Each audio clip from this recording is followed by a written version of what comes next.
Hello, hello, hi, good people. Once again, it's the time of the year for the government of the Gambia to make another appropriation bill, and this appropriation bill will be Appropriation 2020. This will allow the government to have enough money to spend for fiscal year 2020. Hey, Council, how are you? So, having said this, we need to first do a post-mortem. December 2016 was the basically end of fiscal year 2016, and we happened to have a budget, and that budget was in and around 12 point odd, about $13 billion. From there, we moved on to fiscal 2018. Another budget of about 19 million appropriated, mind you. Then 2020, we're looking at a budget of almost 25 million appropriated. What does this say? It basically states that Gambia has been having an expansionary fiscal policy, meaning on the fiscal front, the Ministry of Finance, in conjunction with the executive, have been growing the Gambian budget. But fundamentally, we need to ask ourselves, has the Gambian economy grew in line with the Gambian budget?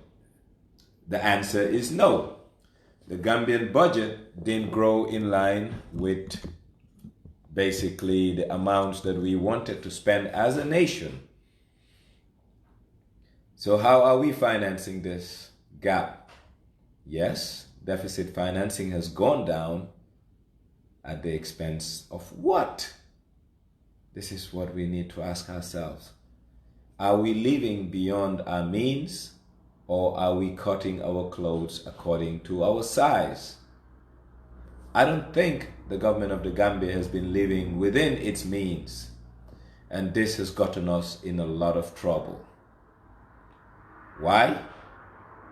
We've seen an expansion on our diplomatic footprint.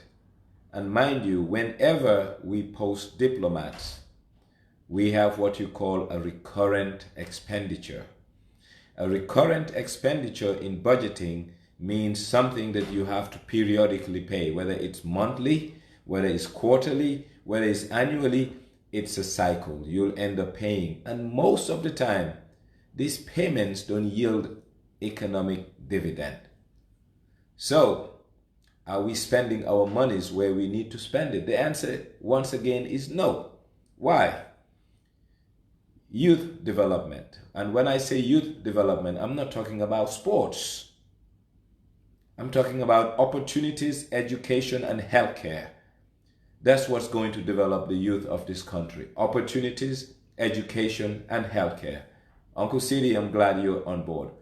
And I really want to invite you to come on this, because we need to help sensitize Gambians so that they can put pressure on their parliamentarians as per what they want to see in budget 2020. Because our budgets have been railroaded for quite a while, where it has been bloated as it relates to recurrent expenditures, personal emoluments, etc. We want to see more on the development aspect of our budgets. So back to my question. Has government been spending enough on education? This is something the parliamentarians need to pose to the Ministry of Finance when the budget comes. And when we say education, we're not talking about logistics. Mind you, a lot of funds are spent in education, but mostly in transportation, to move teachers from point A to point B. No, we want funds to be spent in the classroom per head. So if you do a count, let's say that in Gambia we have 287,000 high school going students. We want, when you divide the total amount of money spent on this, we see a lot of this portion going into the classrooms, not the logistics of moving teachers and having people from point A to point B. Once again, in the issue of youth development, employment opportunities. You see, it's sad, but this is a reality that the Gambia has been donor-driven. Most of the projects that we see that are donor-driven are not our taxpayer monies. These are funds from outside, and those people giving us funds, they have ends that they want to meet. They know what they want. Case in point, youth development or youth enterprise project, whatever it's called, yep, youth empowerment project, exactly. Basically, the European Union gave us that token sum of money to deter our youths from hitting the southern shores of the Mediterranean and Europe, mostly Spain and Italy. So they're not doing it to help Gambian youth develop. They're giving us token sums of money to deter our youths from going. And that's not going to help Gambia, because this youth empowerment project has created tokenism. What is tokenism? We have created few people that we identify as success stories when bulk of the Gambian youths are still being destituted in this country. So Budget 2020 needs a rethink. Budget 2020 needs a paradigm shift. But who's going to usher this paradigm shift? Surely it's not the Ministry of Finance, because the Ministry of Finance wants a budget that is in line with what government wants. Therefore, our parliamentarians, you are the gatekeepers of our collective conscience and our collective interests. That's why you guys are not voted nationally, but you're voted based on constituencies. You have a people that you represent, and you, the parliamentarians, are brought in for oversight. And oversight means scrutiny, and scrutiny needs competence. And wherever you lack competence, make sure you hire technical experts to look at things for you independently and equip and arm you with the requisite information to scrutinize what the Ministry of Finance bring to your table. Equally, we have had chatters that the government want to bring in universal health coverage. Great idea. I think we really need to support universal health coverage, but we need to make sure that it doesn't happen because of political expediency. What is political expediency? This is when the political class, especially the executive, helped by their cabinet ministers, push agendas that are not sustainable and or affordable for the country. See, before you do universal health coverage, you need to make sure you understand costing. How much will it cost per head? And what kind of coverage? There's what you call preventive healthcare. There's what you call primary healthcare. And equally, there is what you call a healthcare where people have prevailing conditions that they've been having maybe from birth, or let's say diabetes, something that they have with them. It's a pre-existing condition. That's the word exactly. So with a pre-existing condition, these are things you have to continually pay for someone's insulin, for someone's high pressure drugs, for someone's cholesterol drugs. So as economists, I think the Ministry of Finance need to explain to the executive, what do they want? Is it preventive healthcare? Is it primary healthcare? Is it a coverage that's going to cover everything, including pre-existing conditions? Then the next question, once these things are identified, how are we going to finance this? And who is going to pay for this? I think Gambians, we as Gambians, we've allowed the daily narrative to control what we need to do and have to do, rather than controlling what the politicians should do. Our time has been consumed significantly on issues that are very mundane. 3 years, 5 years, tribe X, tribe Y. That's not what's going to help us. What's going to help us is to look at Gambia holistically and look at the financial viability of this country, because taxation will not take us to prosperity. What's going to take us to prosperity is a country that is not severely taxed, but that is fairly taxed. Not only fairly taxed, but equitably taxed. Not only equitably taxed, but transparently taxed. If these things happen, I think Gambians will not be shouting. But back to budget 2020. Yes, the government said they're going to rationalize our diplomatic footprint. I think that's a brilliant move, and it's a way to curb what's happening in terms of the excess on the recurrent side of our budgets. The next thing is tax administration. See, a good budget is a budget that has high tax compliance and high tax receipts. And mind you, we need to also start moving away from taxation in terms of budgeting. We should be having more of user fees, because when you tax, the people you tax get what you call tax fatigue. And especially when your rates are increased.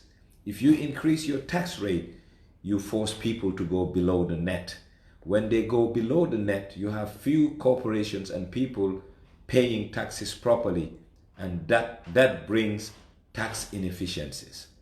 So once again, the government of the Gambia, you need to look at your tax regime and also your tax brackets. Economics 101 calls for a tax system that has lower rates and broader bases, meaning you capture a lot of people on the tax net. But if the tax rates are relatively high, you tend to have fewer people on the tax net, then your informal sector grows bigger. And mind you, when the informal sector grows bigger, it's few people who are carrying the burden of taxation. And that's bad. So what are we going to do, and what do we have to do? Let's put pressure on the parliamentarians to understand budgeting 101, to understand the needs and the aspirations of Gambians. What Gambians want is to see a significant decline on per diem and travels. What Gambians want and see is to see a bigger infrastructure fund, not donors helping, Gambians funding our infrastructure aspirations. What do Gambians want to see? A high incidence of non-tax revenue, user fees, non-tax revenue. Not taxation, non-tax revenue. The government of the Gambia must take a pledge that come 2025, they will want to see the Gambian budget be funded at least 30 to 40% by non-tax revenue, and equally we need to reduce donor reliance. Budgetary support is for beggars, and Gambians, we should live a dignified life and livelihood where we shouldn't be begging. I think if we do the right things, we can grow this economy. When this economy grows, we will grow. And starting, if we really want to grow this economy, 3 things we need to see from government. Fiscal reforms. And these fiscal reforms need to come in the form of legislation. You, the parliamentarians, once again, establish debt ceiling legislation. A debt ceiling legislation allows the country to live within its means, meaning the government of the Gambia cannot borrow more than, for example, 5 to 10% of their previous year's budget. Number 1. Number 2, fiscal transparency. Fiscal transparency is very important because in fiscal transparency, that's where the issues of environment. Today, if you budget $100 million is for travel for January 1st, 2020 to December 31st, 2020. And before May, the government has not only exhausted the 100 million, but they have vied from other funds to add to their budget. And from a projected 100 million, you have an actual of 180, 200 million just for travel. It means you, the parliamentarians, your oversight has been abused by the people managing the budget, because they have leeway and leverage on the budgetary process, especially with issues of violence and below the line accounts. They can move money from one designated area that you have approved, transfer the funds into another sub-basket of the main basket. For example, let me give you a simple example. Let's say you've budgeted 200 million for repairs of government fleet. They spend 120, and they take the 80 million from the repairs of government fleet and wire it into travels. They can use that for per diems and air tickets. That's what you need to help us stop. This is part of the problem, and this is where you, the parliamentarians, need technical experts to help you digest what's brought to your table before you give it a stamp of approval. So this is something that we need to do. Kex, let me just read what you post, and maybe I should be able. We need subject matter specialists to train our MPs. Yes, Kex, you're very right. And the saddest part about it is, it's not Ministry of Finance who approve budgets. It's the parliamentarians who approve budgets. They can put any amount. Oh, I'm glad Honorable Tuma Njie is online. They should put any amount that they see fit and deem fit for their operations. They need subject matter specialists to help them. But the issue is the parliament really, first and foremost, don't understand the powers inherent in the office that they're holding. Because if they do so, a lot of things that are happening in our fiscal matters will not be happening. Another thing that this budget needs to have is we want expansion in our agricultural services. When I say expansion, we want more monies put into agriculture. You see, if you have a country where 60% to more than 70% of your youth are not gainfully employed, and you have two areas that you have underutilized, which is agriculture and fisheries. And when we say fisheries, we're not talking about fishing trawlers just going out at sea catching fish and never to see the fish again. We're talking about transformation and processing for exports. We want to see that. Then another thing we want to see is, if you have a population, like I said, a youthful population, it means they have energy. We should not rely on rain-fed agriculture. We can do high-value agricultural produce. When we say high value, we are talking about the strawberries. We are talking about the superfoods like moringa, baobab. We are talking about fresh organic produce. Imagine Gambia zoning the western region of Gambia, west coast, let's say from Kalaji down. Why? It's not far from the airport. We grow roses, ship them to Europe, because 80% of the roses that hit Europe in the winter are all the way from Kenya, when Gambia is just right next door to Europe, whether it's Spain, Portugal, England, France, Brussels, you name it. 75% of the flowers during the winter months that are in Europe comes from Nairobi, Kenya. The rest are grown in greenhouses in Europe. But 75% of chrysanthemums and roses in Nairobi, in Western Europe, comes from Kenya. What a shame. When Kenya to London is over 9 to 10 hours. When Gambia to London is less than 6 hours. What's wrong with us? What's wrong with our thinking? You see, making money is no longer brute force. It's critical thinking and strategy. That's the difference. Manpower doesn't equate money. Intellectual property, thinking and strategy equates to billions. And that's where the world is going. It's called soft power.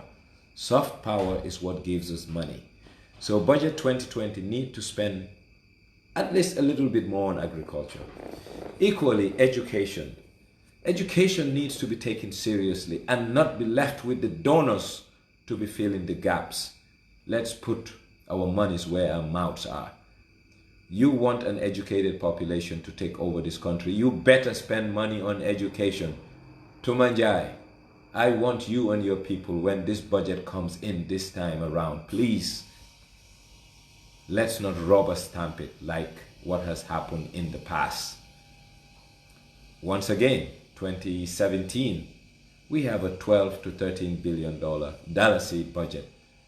2018, we have about 19 million. 2019, we have over 20 odd million. And now we're looking at 25 billion dollars. That is highly expansionary. Does this budget commensurate with the taxable base of this country? Does this budget commensurate with the taxable base? When I say taxable base, a country has a tax system, and this tax system is not elastic.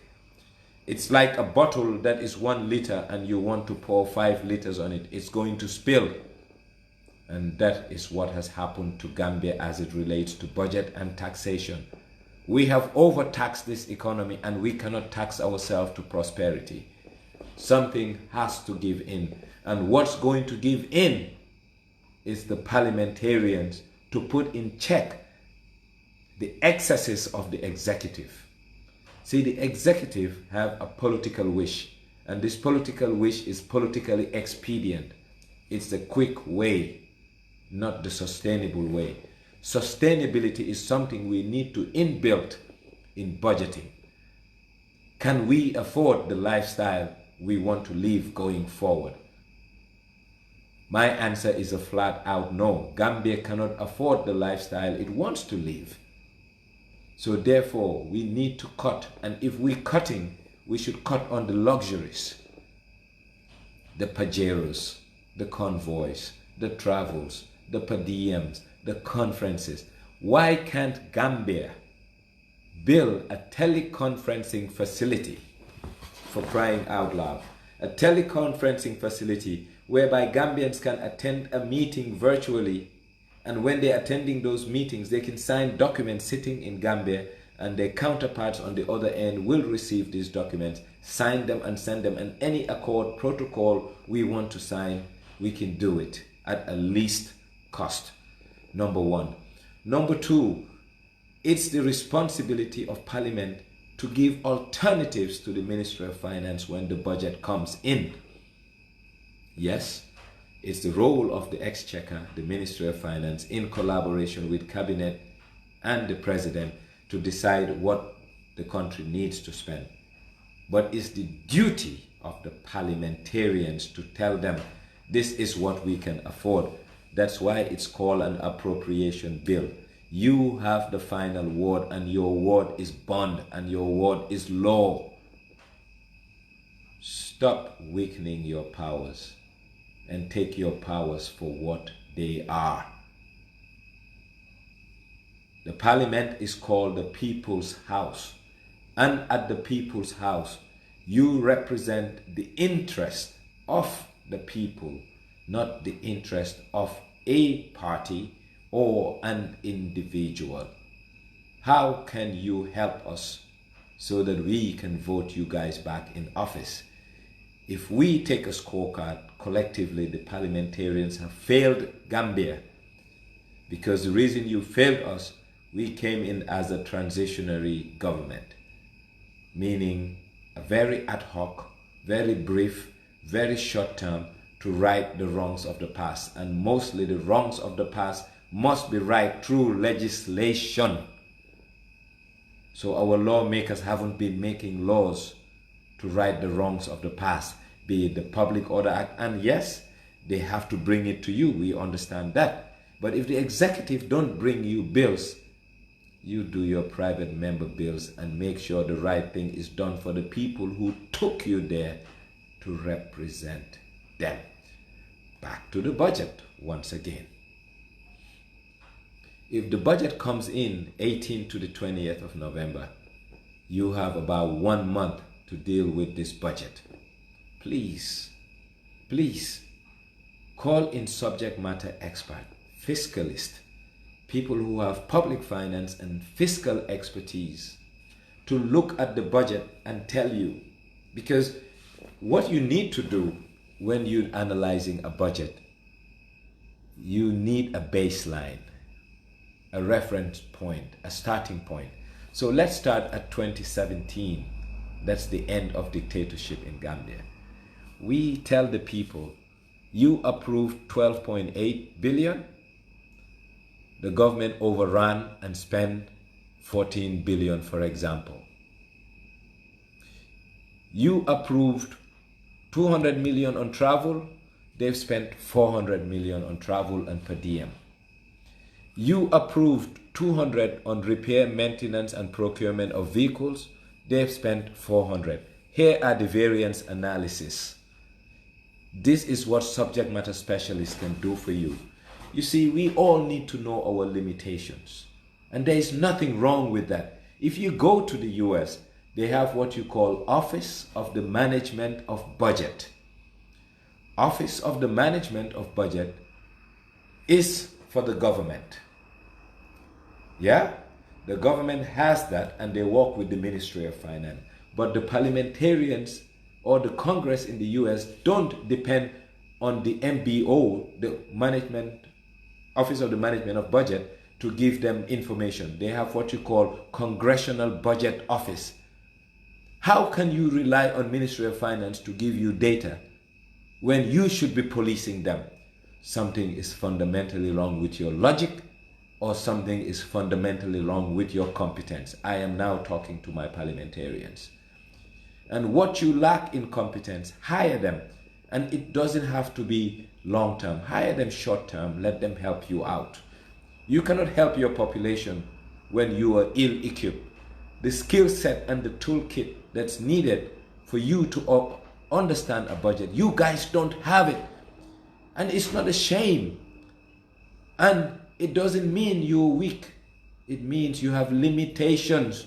And when you have limitations, you augment your limitation by bringing in people who understand.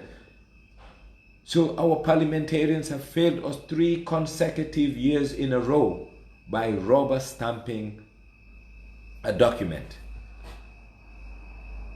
When the supplementary bill came, that was an insult to the people, because the government spent the monies and came to you to approve what has already been spent. What a chick. And what did you do? You gave it a stamp of approval without any reprimand. This is the problem of the country. Our legislators don't know their role. I recall in America in the late 90s, there was a congressman from Georgia called Newt Gingrich. He shut the government down because the government overspent what the Congress approved, and to show them that they were the ones in control, they created what you call a follow. They shut the entire government down except essential services, policing and ambulances. Why can't you do that, our parliament, to make sure that the executive, the Ministry of Finance, do the right thing as it relates to expenditures? Help us help you. We, the people, want to help you. But equally, you need to help us. It's our money, and all of us cannot sit in that august assembly. But you, that the people have chosen to sit in that assembly, you must do right to duty, honor, and country. And this is where it has been lacking, and this is where a lot of leakage has happened. All is not lost. Budget 2020 is coming your way. And once it comes your way, do right and do right to country, at least for the first time, because we need it.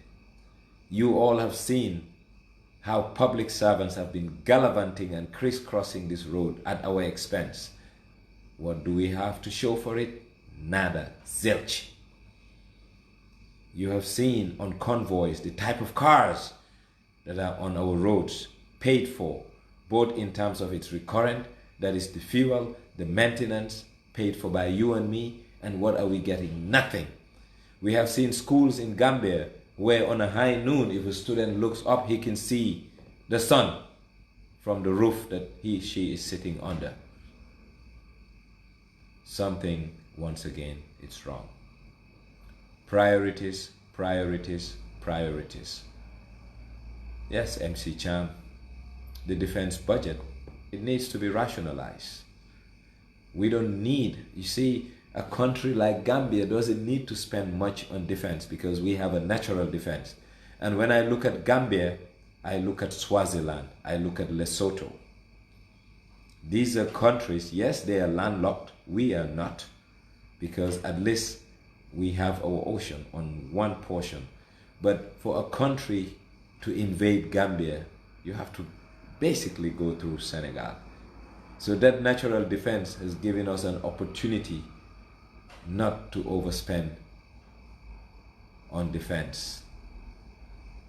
The best form of defense is to enlighten, educate, and give your citizenry a good health care.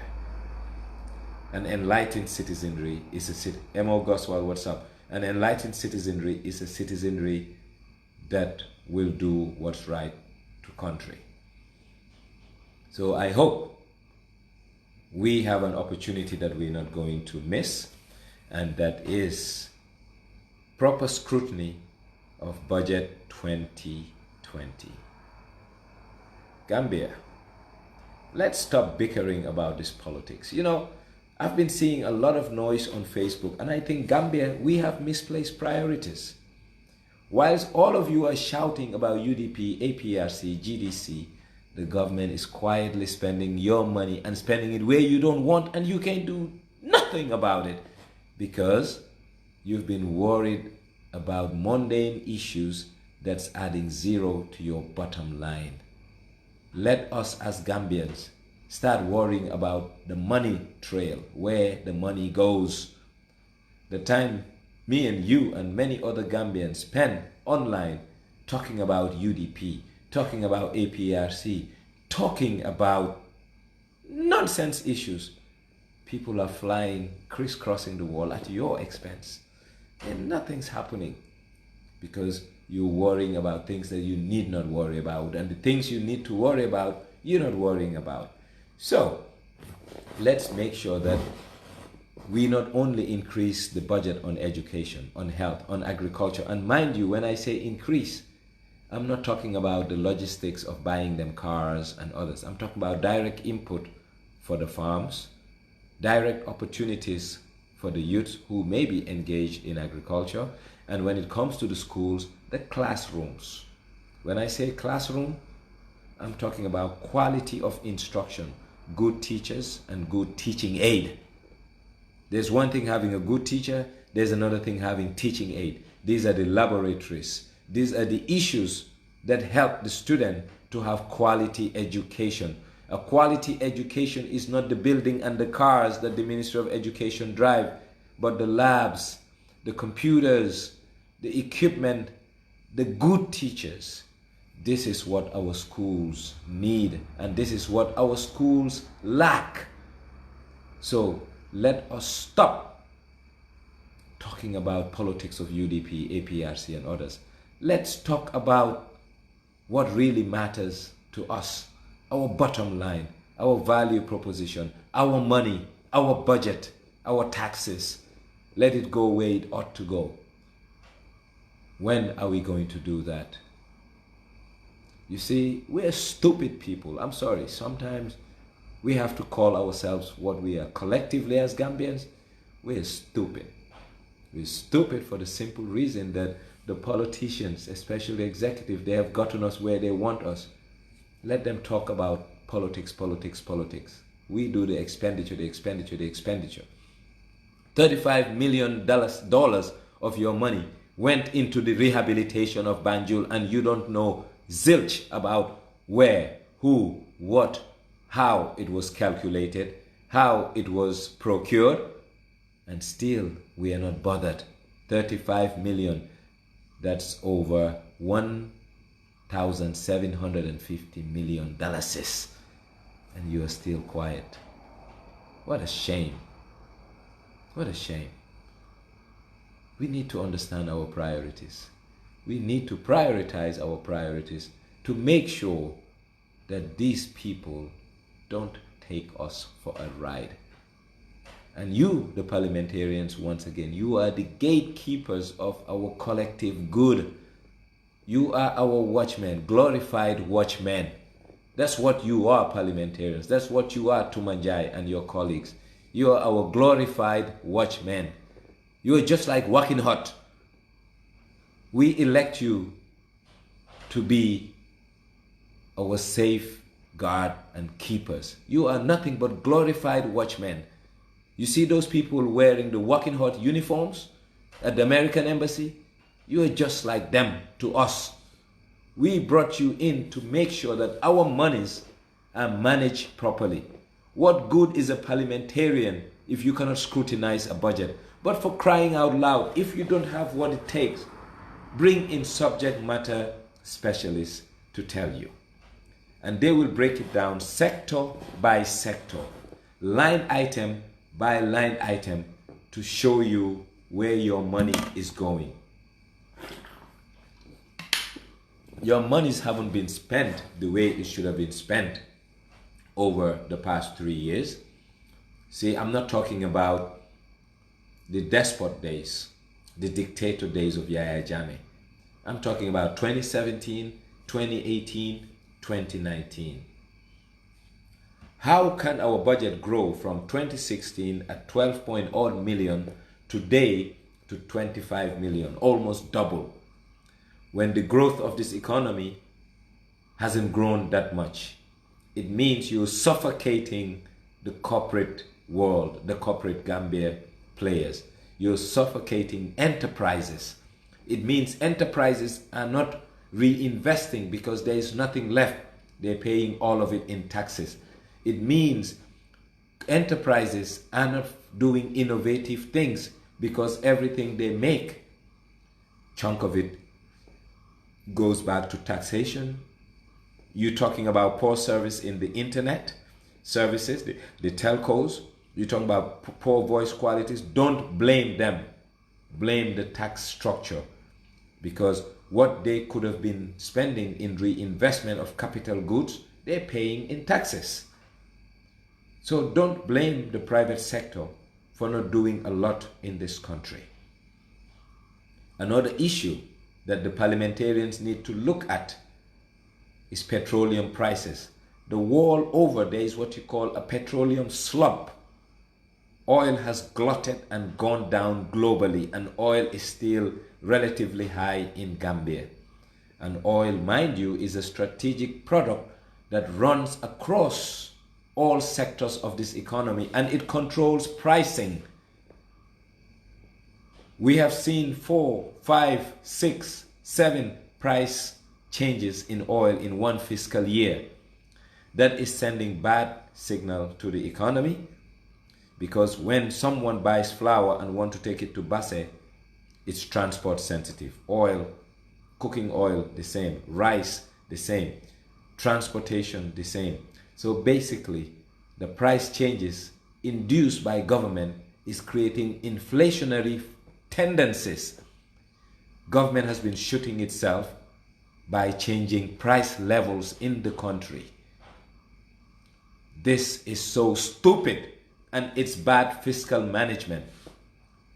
The Exchequer Ministry of Finance, their first role in conjunction with the central bank is macroeconomic stability through price stability. Price stability is what tames inflation.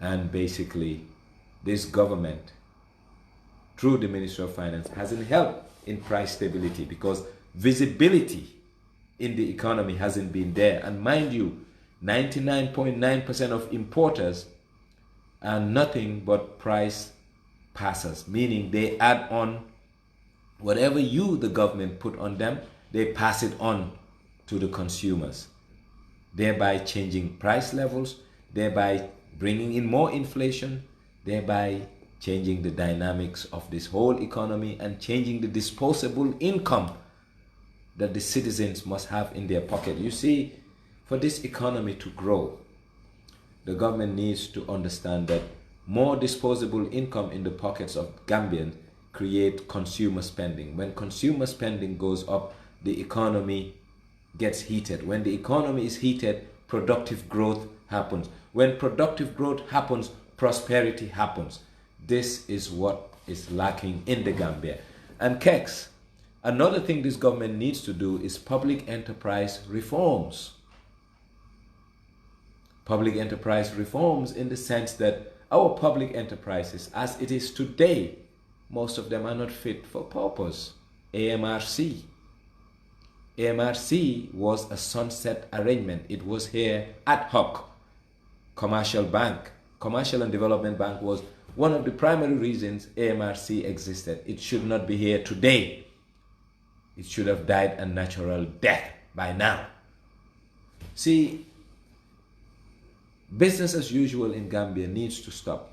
But for it to stop, our parliamentarians, this session today is about parliament. They haven't been useful for the very reason people went out on the hot sun and voted them in. They haven't done much to better the lives and livelihoods of Gambians by being the safeguards, the custodians of our collective good and conscience. Like I stated earlier, I will say it again. Gambian parliamentarians are nothing but glorified security men, watchmen, like working hard at the American embassy. That's what our parliamentarians are. They are our safeguards, our gatekeepers. They should control the excesses of the executive and should, in case the judiciary want to overstep their bounds.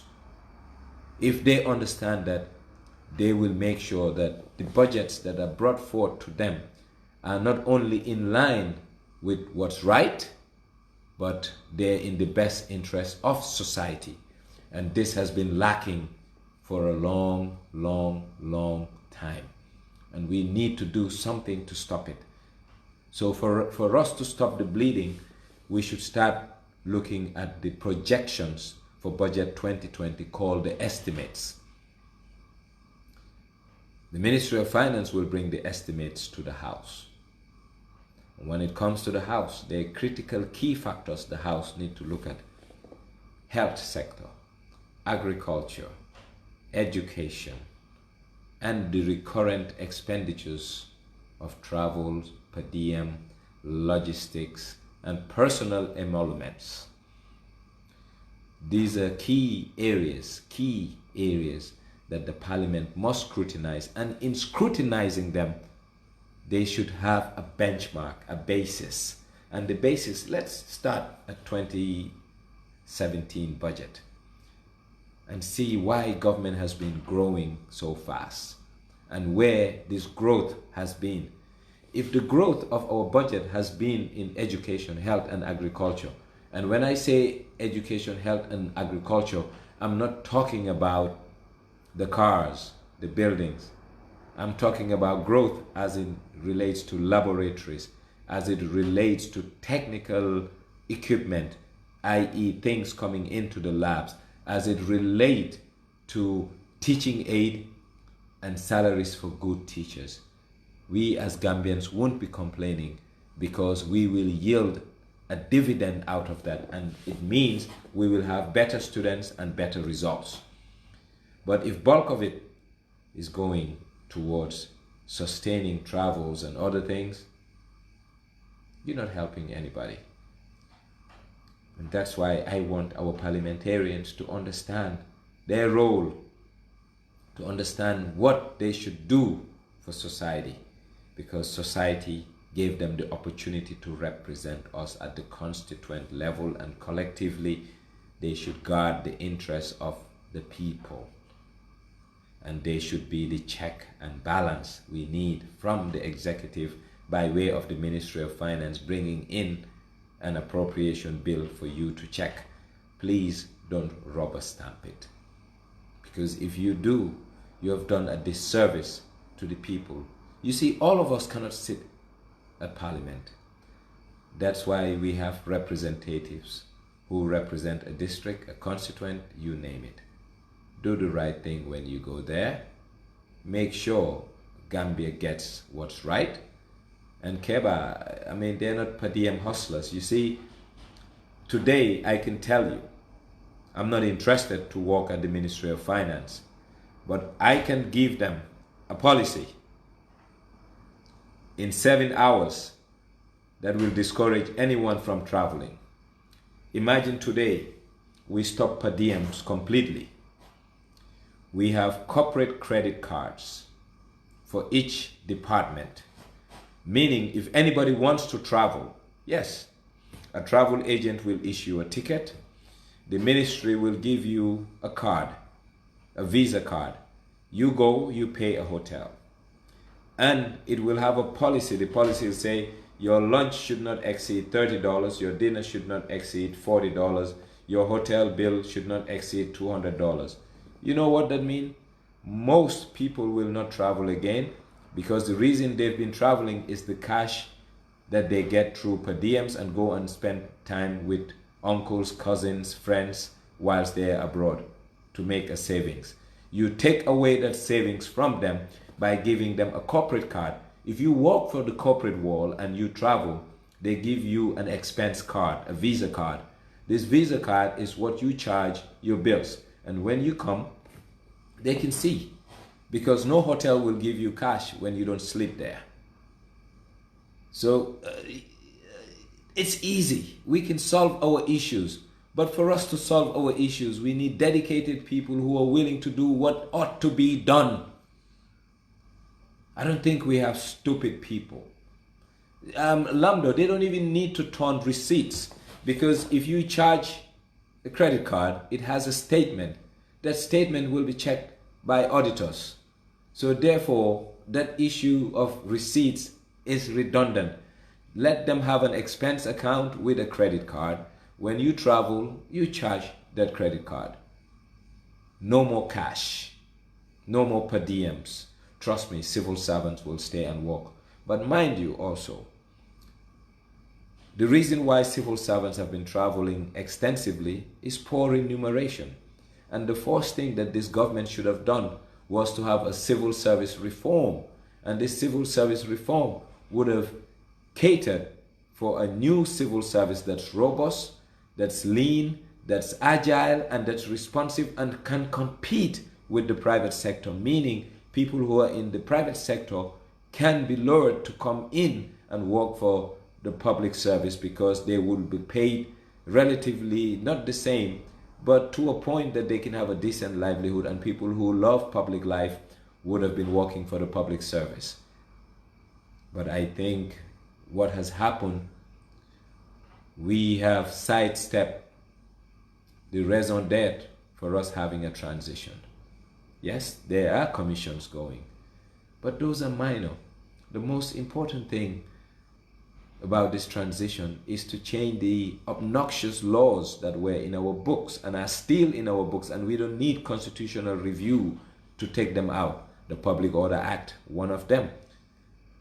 We needed this transition to make sure civil service reform would have been in place, and by now the civil service would have been restructured.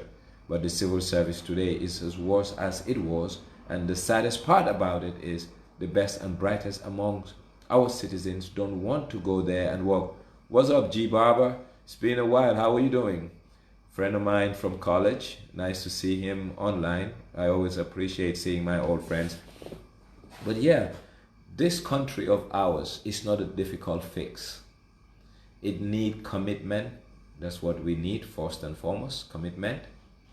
And equally, we need people who know what they're doing. Gambia, like Joseph Stiglitz said in his book, Globalization and Its Discontent, when he was talking about the World Bank and the IMF, especially with the policies they have in third world countries. He said, third-rated international bureaucrats without jurisdiction and constituents. The reason he said third-rated, people who were not fit for purpose, but serving an end and a need. This is what got Gambia to where it is. Incompetence. people who don't know what they're doing and are at the helm of offices, public offices. And I'm not even talking about ministers. I'm talking about technical and functional bureaucrats who should be coming up with good and great policies to keep this country of ours in a path to prosperity. But if you don't understand what you're doing, surely anything goes. And that's what got Gambia to where it is. Anything goes. And that's what we need to change. If we don't change that, our generation, I won't say that Gambia is doomed. Me and you, our generation is doomed. Because our grandfathers gave us a country that is better than the one we want to give to our kids. And mind you, most of our grandparents were not educated, but they gave us a country that is better than the country we find ourselves in today. In all spheres and all aspects of life. What does that mean? We have regressed. What does that mean? We have compromised standards. What does that mean? We have let down the next generation of Gambians. And back to the budget. The Parliament need to ask a question to the Ministry of Finance. Show us a line item for non-tax revenue as it relates to license, especially exploratory licenses. We know during JAME days, these funds were going into commercial banks. It needs to go to the Consolidated Revenue Fund, CRF, at the central bank. Yes, it can transit through a commercial bank, but it should be domiciled at the 212 account. The 212 account is our consolidated fund. That's where those funds belong. Companies have been buying oil blocks. We need to see those reflected in the budget. It's our monies. It's a receipt for government. A receipt for government must be shown on our budget. So the projections for 2020 need to clearly and explicitly have a line item for licenses, especially oil exploratory licenses. We want to see that. So Parliament, open your eyes. Ask the right questions. Scrutinize. But what you don't have in capacity, go hire it. What you don't have in capacity, go look for it. You see, this world is a knowledge-based world. People who make money use knowledge. People who lose money disregard knowledge. And Parliament, please, do us right by using knowledge. And when you use knowledge, the people you're representing will have a better life and livelihood. Another thing that this budget needs to look into is the Gambia government. Yes, we have what you call a development fund, but we need to do away with a development fund. We should begin having an infrastructure fund, because we have done away with what you call road tax. They're no longer road taxes. Now, for your information, whenever you buy a liter of fuel, there is a portion of it that goes towards the road fund.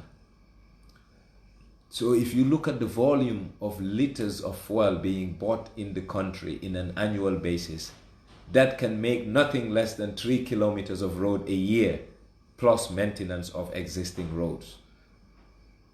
So Parliament, you need to understand these things so that you can ask, where is the money? If you don't know where is the money, you cannot help us. And we send you to Parliament to help us. Start asking the right questions. Imagine in Gambia every day, 100,000 liters of fuel or more is sold. So imagine every day, Monday through Sunday, even if the road fund is getting $1 a liter, that's $400,000 a day, or even more. I'm just giving you a figure out of my head. Multiply that by 7 days. That's about 1.2. Multiply that by 30 days, by 12. this freaking government can make 3 kilometers of road paid for by me and you. Not a donor giving us money to do a road. The beggar mentality must stop. Countries like Ghana, now countries like Rwanda, they're moving to 80-90% of their budgets being funded locally. Budget support must be a thing of the past. Dignified people don't beg, and we Gambians are dignified. We must stop the begging. We must stop receiving handouts, because people who give you handouts give you conditionalities. You cannot manifest your destiny when you extend your hand for help. If we start living within our means, we can run a zero-based budget where we don't have deficits. If we live within our means, we will reconfigure our budgets and make sure monies are spent where we ought to spend it.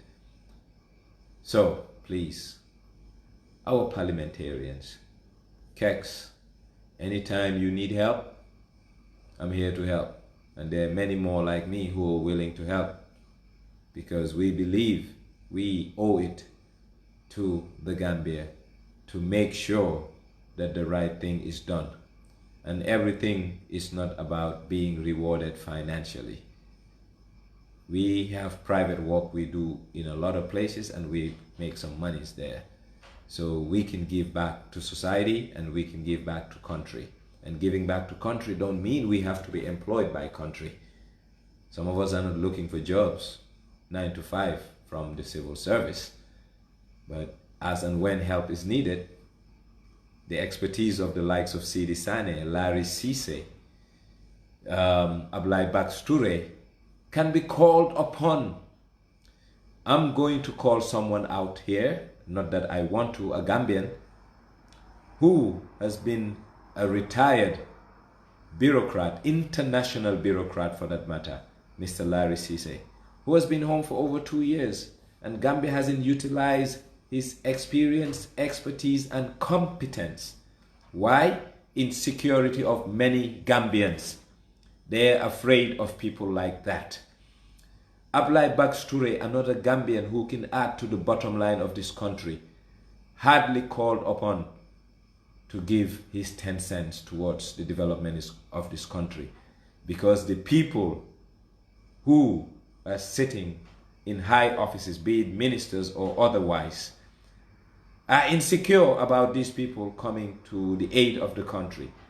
Sidi Sane,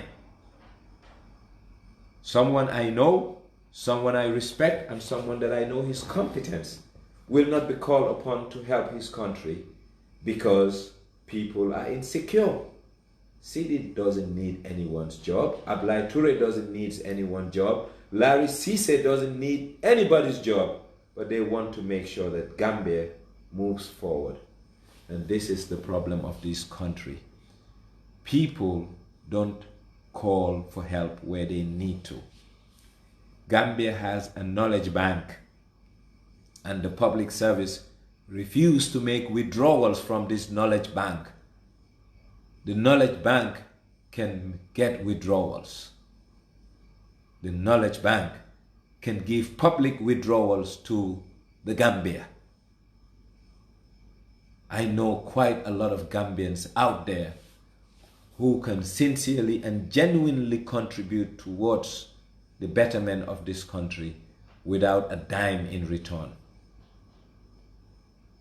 I spoke to a good friend of mine earlier today, Larry Cisse.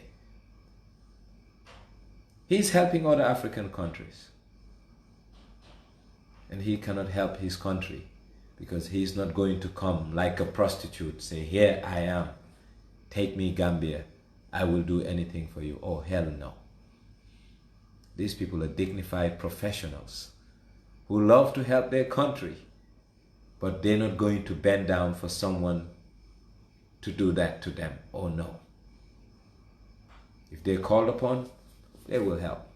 And they're not looking for a permanent job. So the people who are insecure, don't worry. These people don't need your jobs. They're not interested. All they want to see is a better Gambia, and a better Gambia for all. And if we start approaching them, talking to them, we can do this. And I hope,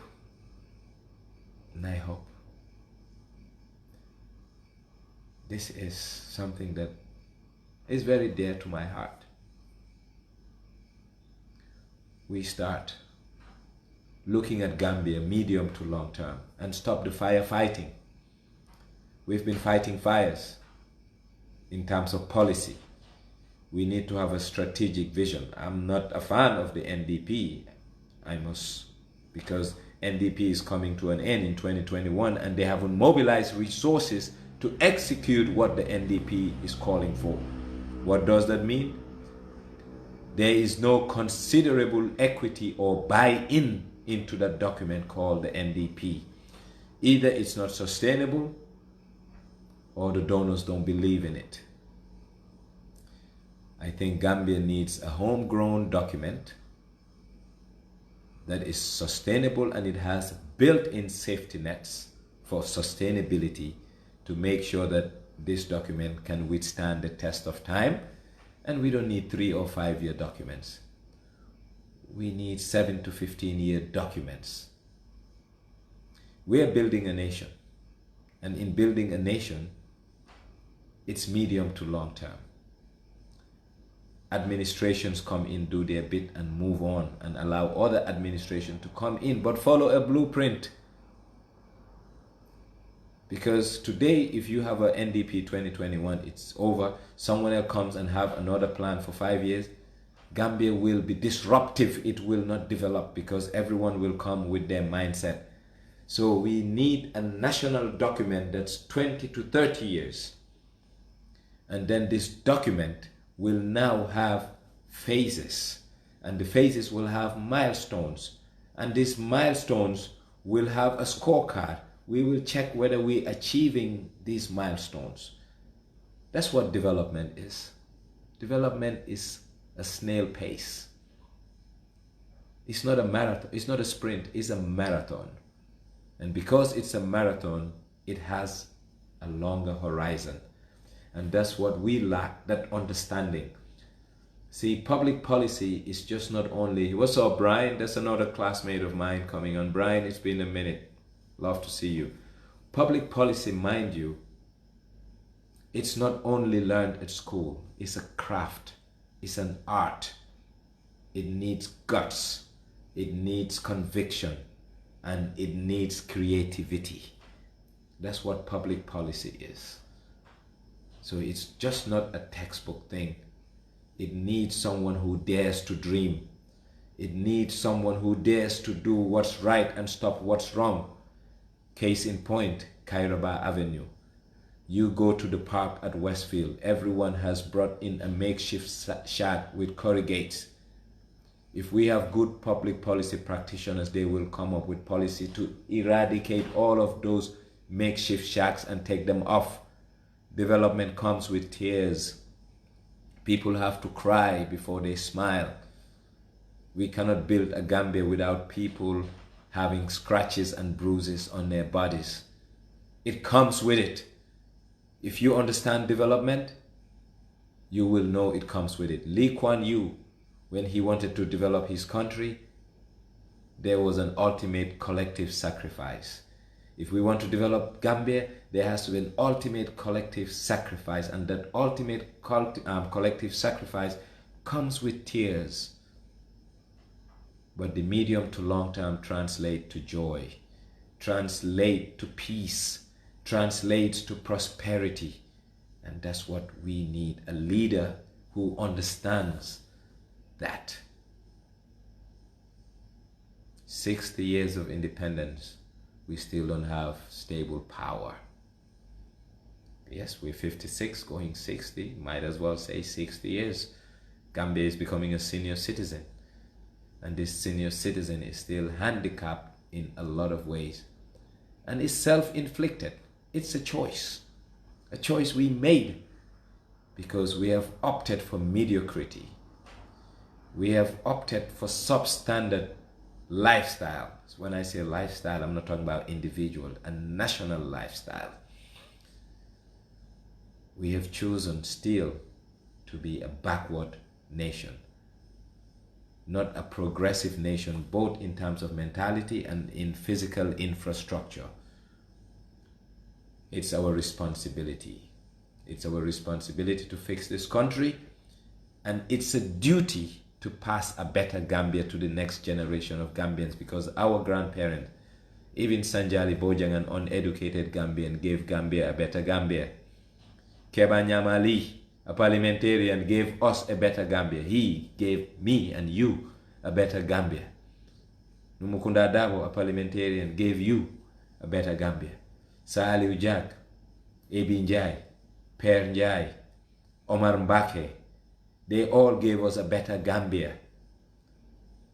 We are about to give the next generation of Gambian a Gambia that's good for nothing, because we are a good for nothing generation. I wouldn't say a nation, but I would say a generation. We are good for nothing, because imagine how long we spend on Facebook bickering when we should be doing a scrutiny and analysis of our budgets to tame the excesses and the wants and need of the executive.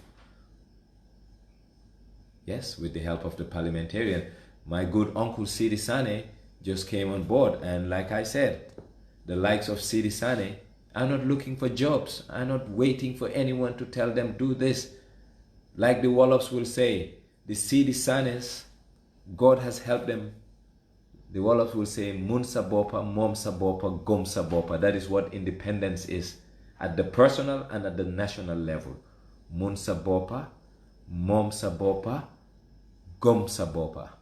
The Sidi Sane, the Ablai Toures, the Larry Ceases, then Mun Sen Bopa, Mom Sen Bopa, Gom Sen Bopa. So they don't need a government job, but the government needs them to help them. Why do you think a Sidi Sane is online every day crying? Because he knows things can be done better than what we are doing. But yeah, we don't need them because we're insecure. We think they're going to take our menial jobs. I call those jobs menial because they're not interested in that. Sidi Sane has talent galore, so he can feed himself and take care of himself. And that's the type of Gambian I'm proud to know. Not the Gambians who dogo and bootlick just to get a job. Mustafa Njie, Nyang Njie is still learning. I'm half-baked. But luckily, I have some doyens who are helping me refine my trade. I have some Gambians who are honing my skills, thanks to the likes of Ablai Baksture, thanks to the like of Uncle Sarah Jangha, thanks to the likes of Sidi Sane and Larry Cisse and Uncle Tamunjai. These are people who are helping me. I'm still a student of my craft. I'm learning every day. So I'm not ready for prime time. But we need to do something. This is our country. We need to fix it. No one will fix it for us. So Gambia and Gambians, Budget 2020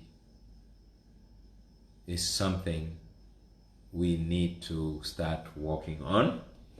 So let's put pressure on our parliamentarians to scrutinize the document that will be brought forth and presented by the Minister of Finance.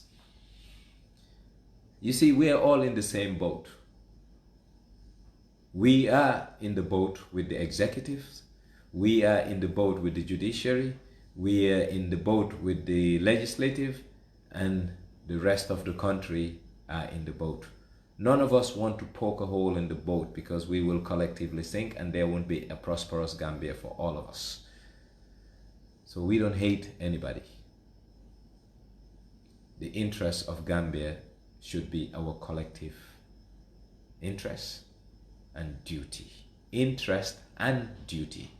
Therefore, we should push, strive, and make sure that our land, our country, our people prosper and become independent people. It's independent people who are going to have dignity. And it's people with dignity who will stop being beggars. 56, 57 years of independence, we're still begging for old hospital beds to put in our hospitals. We're begging for medication. We're begging for 600-liter fire trucks from Avon in Devonshire, in England. Fire trucks that are not helping. Imagine 800-liter fire trucks. What kind of fire they can put off? Not much. So people are giving us the scrap they don't need. And we deserve better than that. So let's prioritize our priorities and hope that next time around the government will not buy hot water cannons. They will buy state-of-the-art fire trucks to help with accidents and emergencies that may come around in our country. This Gambia is crying for help. Kausubaji, my good schoolmate, I miss you, brother. This Gambia is crying for help. She's screaming every day. Said, what kind of children have I bear or sire? What kind of children have I produced? They are ungrateful. They are undignified. They lack good scruples. And they really don't care about their mother, Gambia. If so, they will stop the tribal bickering. If so, they will stop fighting each other. If so, they will do right to each other. I often tell my friends that our politicians are a very reflection of the very people they lead. They are us, we are them. Because these are people who are handpicked and chosen from the collective lot called Gambians. What does that mean? It means our society is sick. If we're complaining about politicians, let us not look too far. Let's look at ourselves. We are just like our politicians and we are sick, just like them. So we need to build and create new Gambians. And new Gambians can be created from the cradle when they're babies. We started in the schools, the home, the communities, the mosque, and the churches. Once we do that, we will have good governments, because by then we would have created a Gambian worthy of emulation. As of now, we are yet to create Gambians worthy of emulation. Not to say that we don't have good people, but collectively as a society, we don't have a value system and core ideals about who we are as a people. We hardly think of us as a homogeneous society where the smallest fraction we divide ourselves has an LCM, a lowest common multiple called Gambian. We further bring our lowest common multiple into tribes. And not only tribes, Farba. We call people Gewel, Tege, Ude. It shows how confused we are as a people. And something needs to be done. If we don't do that, we can talk till doomsday and not much will happen.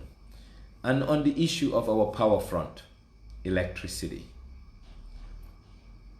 1970 something, when the generator exploded or crashed, to date, we are yet to have stable electricity.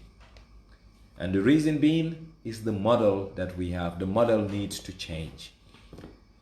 Gambia needs to change our power producing model. What we need is to break down NAWEC, spin-offs.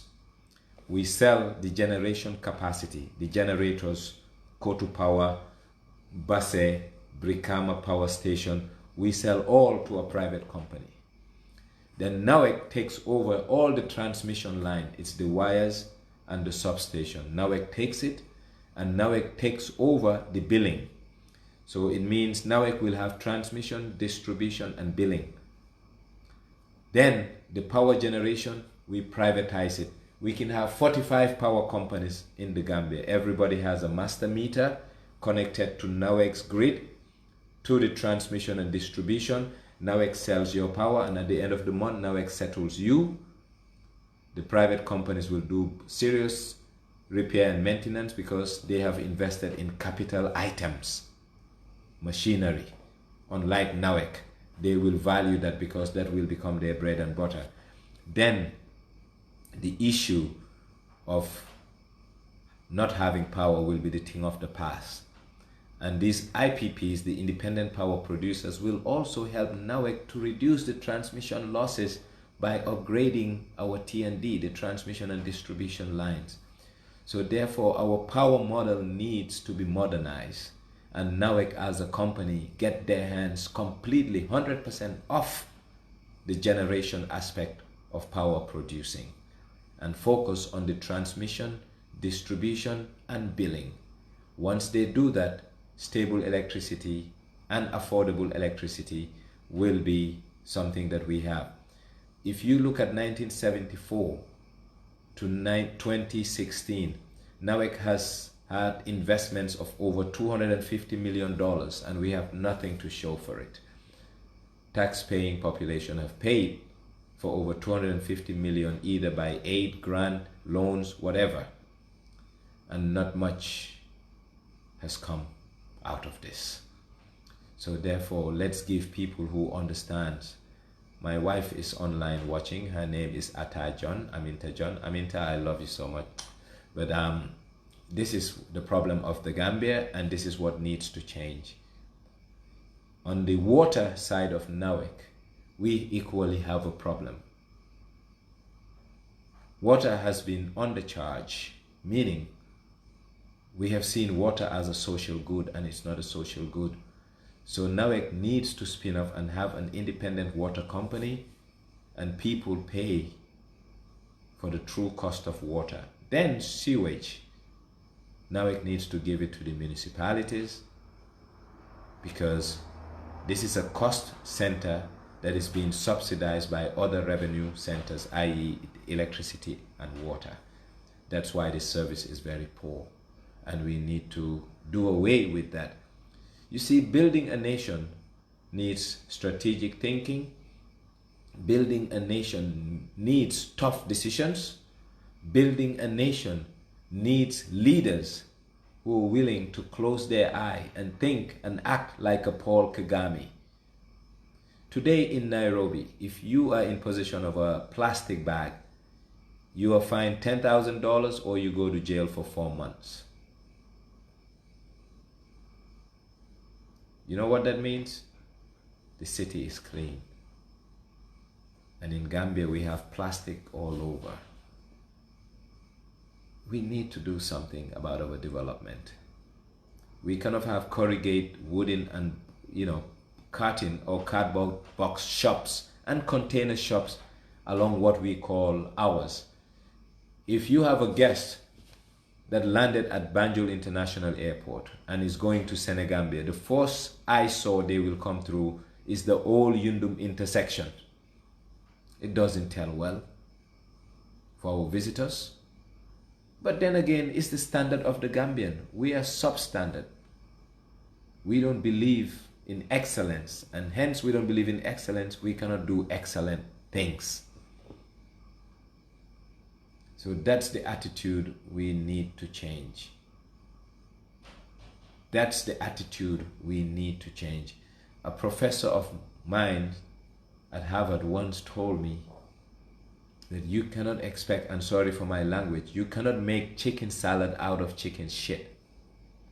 You need competent and right public servants to come up with great strategic policy decisions.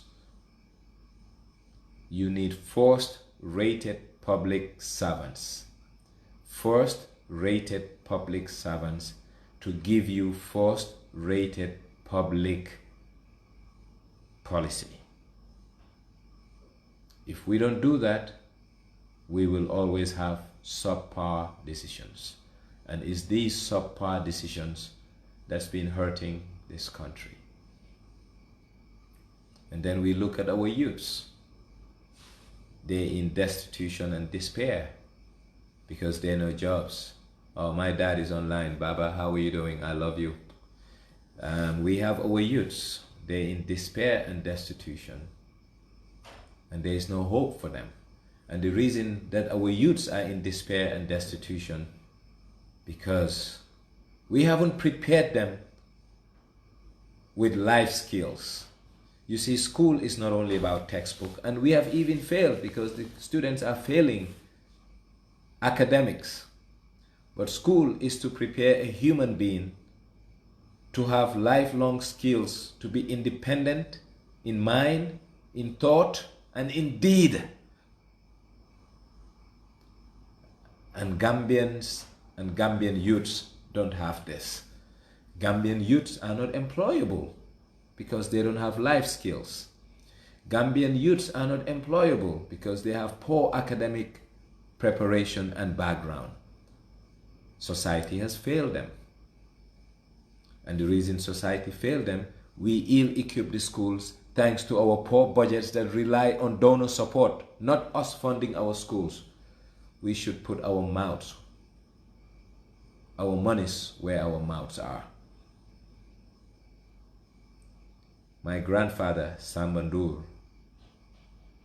only had a standard 4 certificate, but his letter writing skill is better than most students that graduated from the University of Gambia. What a shame. But it's all about investments. We have politicized education by creating access for all without putting funds to make sure that all has quality education, or have quality education rather. So something is wrong. It means we are not committed to national development, and commitment to national development starts with understanding what the country needs in terms of taking it to the next level. The country needs the best and its brightest sons and daughters, not to be given a chance, but to be allowed to be part of the process.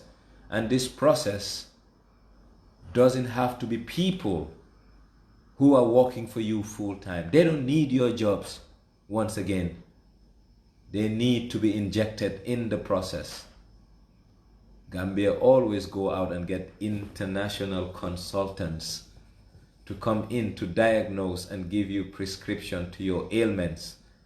When you sleep, wine and dine with locals who are force rated globally and can give you a prescription better than any Harvard graduate from Calcutta, New York, Thailand, or Zimbabwe can give you. But you know what? You discount your own fellow Gambians. And when you discount your own fellow Gambians, what you have is what you get. And it's nothing. You are not getting anything because you're bringing in people who will not only copy and paste, but will bring you experiences from other places for you to tailor-made to your place, and it's not going to help because your predicaments, circumstances, and demographics and social indicators are different. But then again, if you have incompetent people manning responsible positions, that's what happens. That's the ailment that plagues our dearly beloved Gambia. Anyway,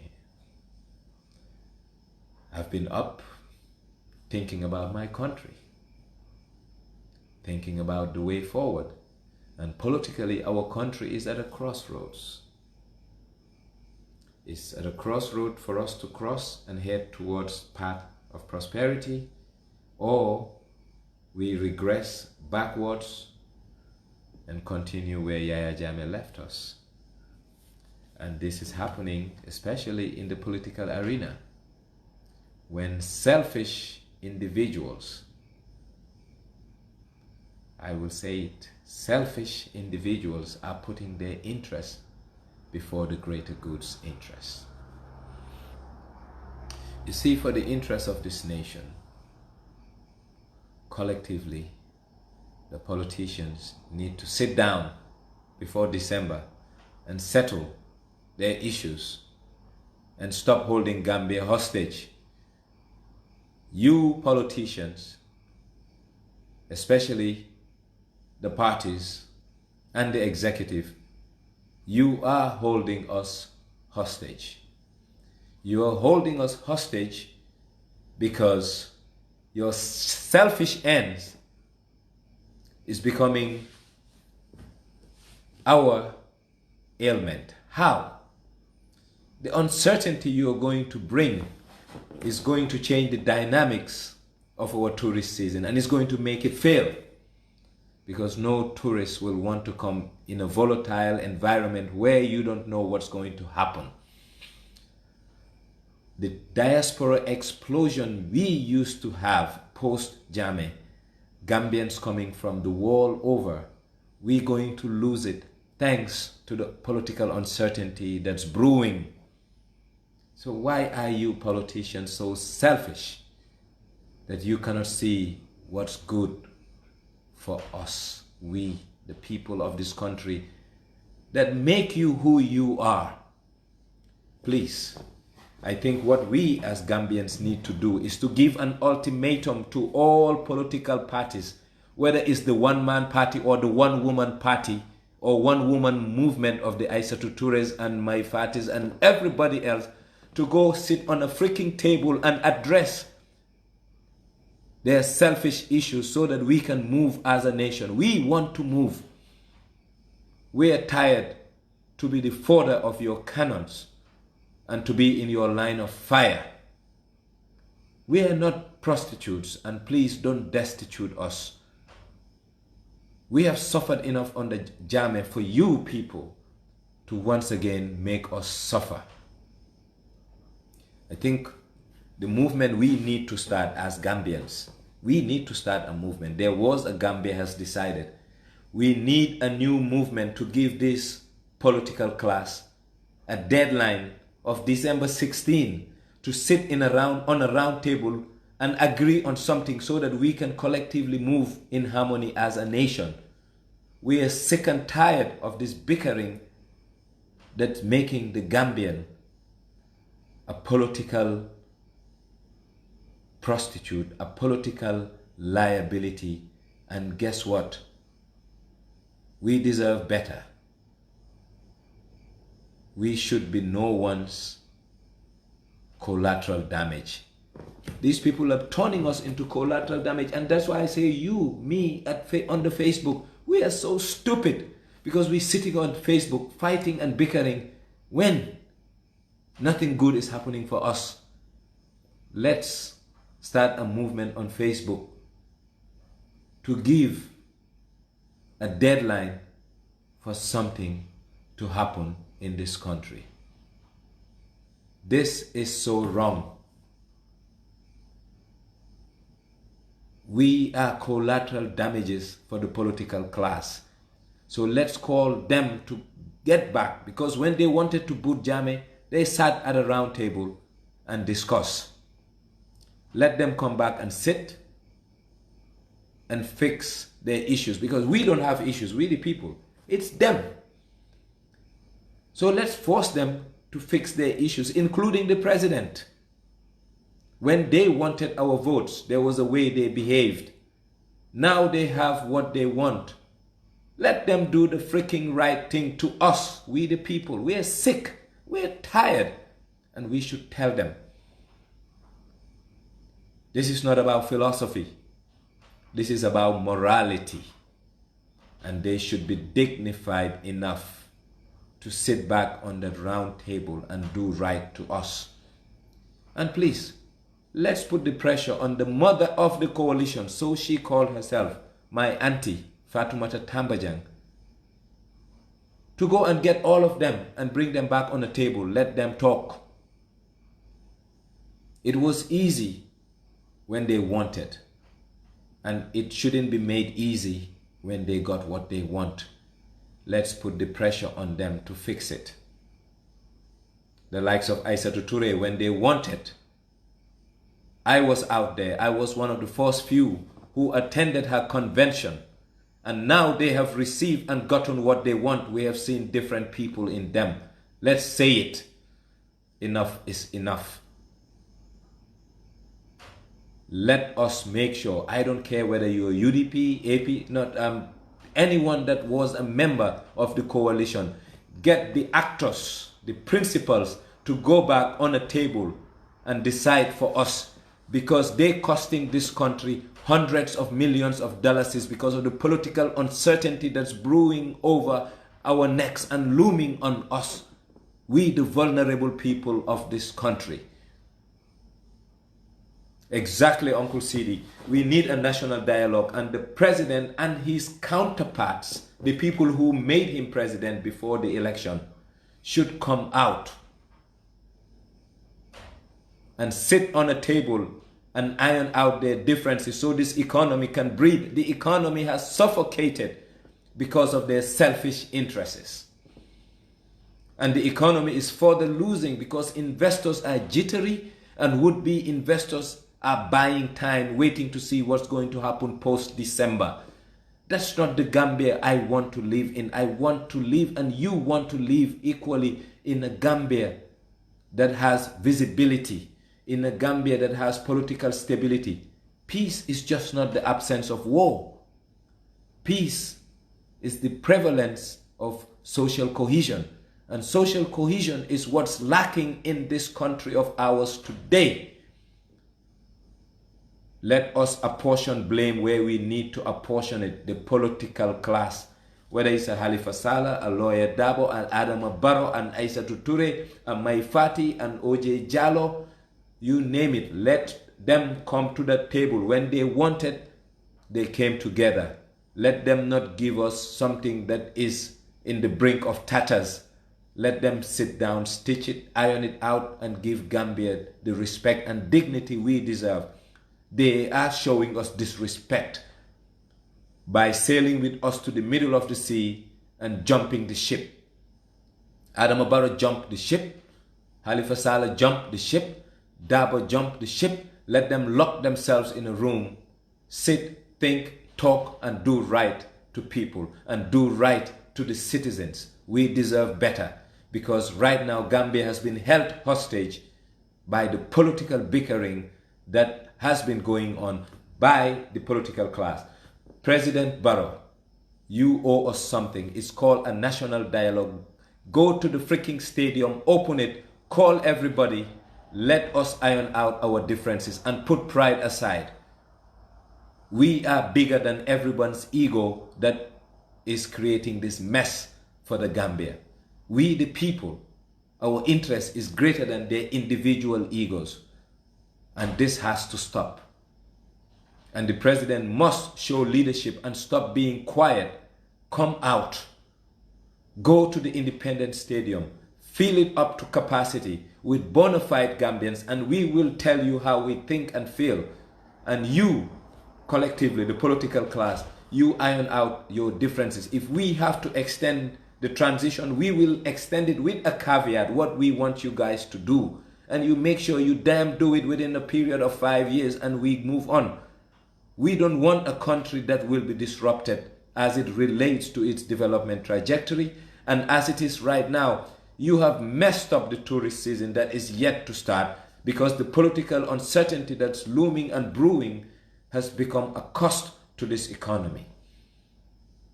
I am very heated and I'm very angry because we're dealing with selfish people who have sailed with us halfway on the canal between Banjul and Bara, and they have decided to jump the ship.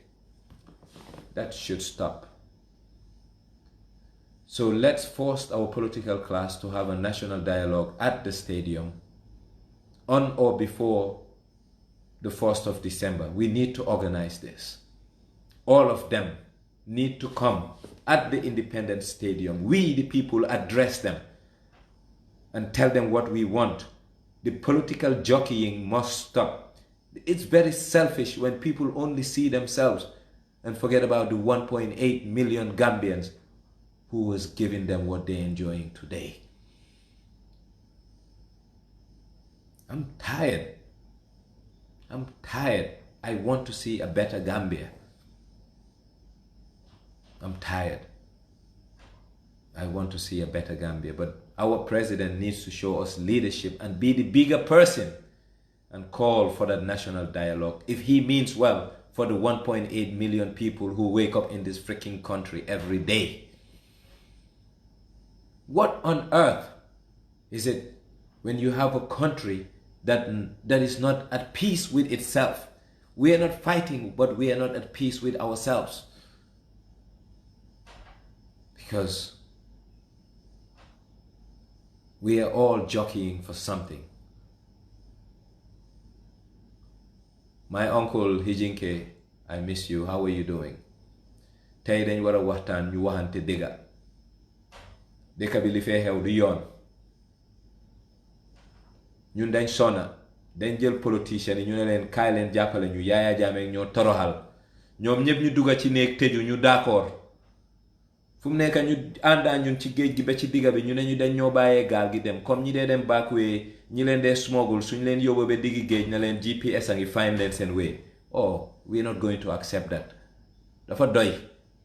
So President Barrow, please, hotel meeting stadium bii du affaire yi UDP APRC GDC affaire yi Gambia ndigte fu mu nekk sa gémmiñ ji mu lim noppi rek mu ngi indi problème si tourisme bi. Gambia mu ngi sofa because tubaab bi ñu ngi ragal ne dëkk bi xay dina fi am loolu baaxul ci économie bi soxluñ ko. Borom hôtel yi dañ dugal xaalis bu bari si seen hôtel yi balaa season bi door pour ñu mun a liggéey. Business yu bari ñu ngi import bagage pour jaay ko restaurant yi hôtel yi ak bàyyi nañ leen liggéey but bala ñoo liggéey nañ leen toog ñu waxtaan diisoo ñun ñëpp Gambia lañ am ñoo bokk gaal gi. Halifa Sallah yaakaar dafa am ci moom Lawyer Darboe yaakaar dafa am ci moom soxluñ pour nit di dugga seen cabinet yi di wax ak ñoom nañ leen juboo nañ leen oo ñoom ñëpp ñu ñëw stadium ñu toog faa ñun ñu waxtaan dafa jot. It's high time. And another thing for us, we the Gambians on social media, we are part of this country's problem because we're sitting on social media talking about stupid issues, nonsensical issues, egotistical issues about tribal supremacy, about social supremacy. Let's freaking start talking about making Gambia great. Let's start talking about giving Gambians a dignified livelihoods. Let's start talking about core Gambian ideals, what bring us together collectively as a people. That's what we need. I will start dropping friends on Facebook who are bothered about tribal issues, on stupid partisan issues. Let's talk about Gambia. Let's take Gambia where it belongs. Let's give Gambia the dignity it deserves. And once again, let's put that pressure on our political class to get their act together and come and sit down and make amends so that Gambia can move. They have held this country hostage and it must stop, starting with the president. We're going to start a movement here very soon. And when we start that movement, a lot of politicians will not be happy.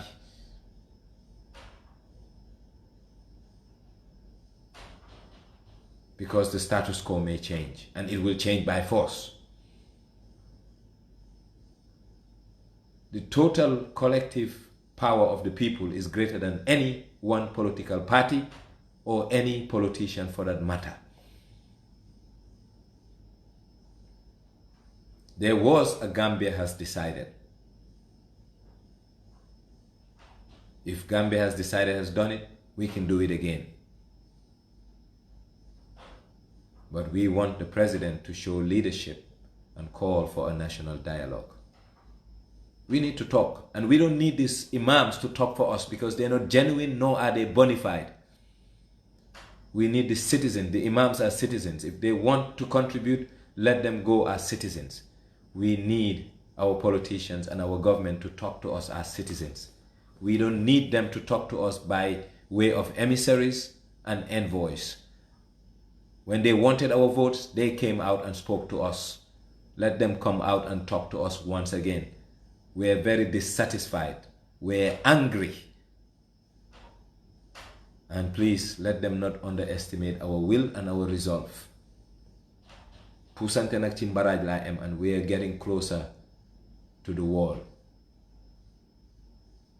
We're getting closer to the wall.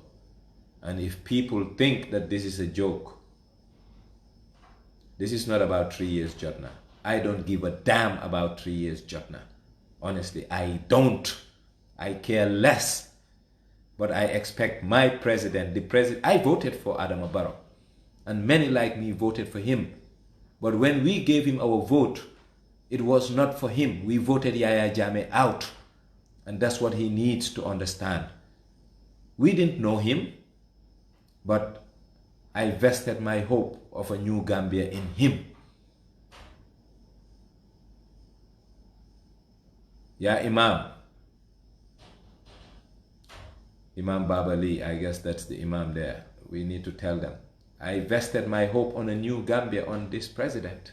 And many like me vested our hopes on him to help usher a new Gambian. Yeah, we know it can't be done in so short a time. But we all know that things are not moving the way we wanted things to move. It's not happening, and it must happen. So for it to happen, Mr. President, let's have a national dialogue. If you call me, I will come and we can work something out. When I say we and me, I'm not talking about me. I'm talking about bona fide Gambians who mean well, who don't care about political dispensations. I think, Mr. President, your legacy should mean a lot to you, because Gambians gave you a lot without knowing you. And mind you, we all sacrificed. You put money, I lost a home. My house was bulldozed. I was kicked out of this country temporarily. So we have all sacrificed for this country. So let nobody think they single-handedly ushered in change. Gambians collectively ushered in change. Even the GDC of Mama Kande and his people helped, because the votes Mama Kande got are votes that would have gone to Jammeh. So every Gambian played a part and a role in kicking the brutal butcher out. So let us not kick the brutal butcher out and we sit here and act like all is well. We have let ourselves down collectively as Gambians. So what is needed now is leadership to regain the lost dignity that we have. Adam Dur, how are you? The lost dignity we have. We have lost our pride and dignity, and that's what we need to rebuild. And in rebuilding this, we need to do right. So Mr. President, please call on, please, we are begging, call on a national dialogue at the Independence Stadium. And it will be politically neutral. We look at you and tell you what is right and what is wrong and where you have failed us. To err is human. You are a human being. I don't expect you to be perfect, and no one expects you to be perfect. But it's not about you. It's about us, our lives, our livelihoods. It has to come to an end. Gambia has become a soap opera of political parody. Every day it's about politics. We don't eat that. We need development. That's what's going to make us better, and that's what's going to give us dignity, and that's what's going to give us prosperity. But Mr. President, you owe it to Gambians to call for a national dialogue. Please organize a date at the stadium. And it's not a show of force for any political party. It's a show of force for Gambians. This is not a game of numbers. This is a game of dignity. Show us some dignity by giving us dignity. And that this dignity is to accord us respect, to call us, let's talk. Mr. President, a national dialogue is what we want. And I will start a campaign immediately after this broadcast. National dialogue before December 10th. You know why? We want visibility in this economy. We want this economy to have visibility. We want this economy to have stability. We want investors to have faith in the Gambia. And faith comes with political and economic stability. And that is two things we are lacking right now, because people don't know which path this country will take. So please, do us a favor and call all vested parties, all the political parties, because when you wanted something, you sat at the round table. So when there is a crisis, sit again on that round table, let's talk. Sit on that round table, let's talk. It's only compromise and consensus that will move this country ahead. Being defiant will only bring loggerheads. If it brings in loggerheads, like they said, when two elephants fight, the grass suffers. And the population of this country, especially the poor and vulnerable, are the grass. Please, Mr. President, don't allow us to suffer. Talk. Call a meeting. Be a big person. A big person. A big person. And say, I am extending a hand of brotherhood. Let us talk. Talk to your people. You should know them better. You were once part of them. You know them too well.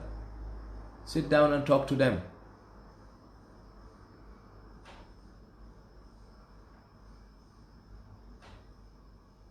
Talk to them.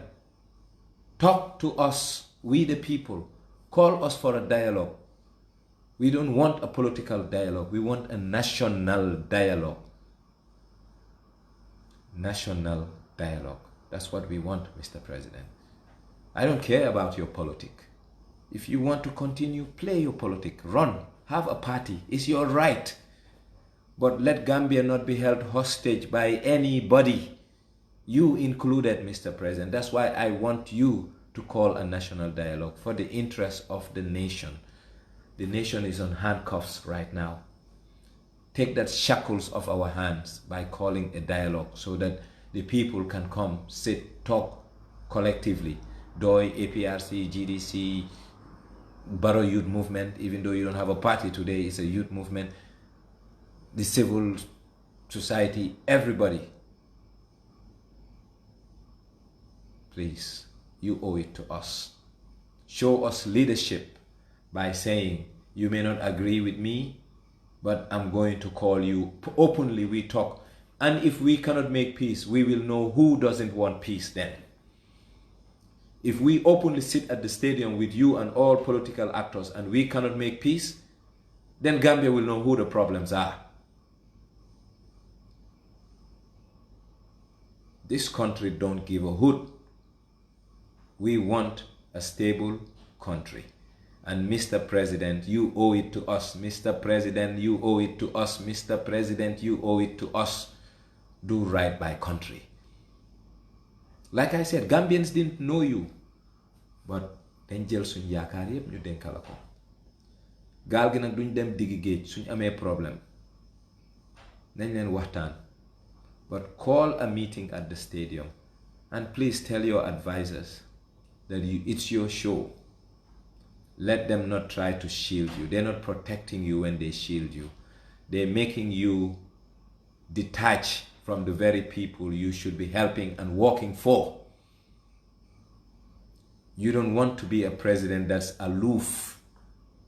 You want to be a president that is in tune.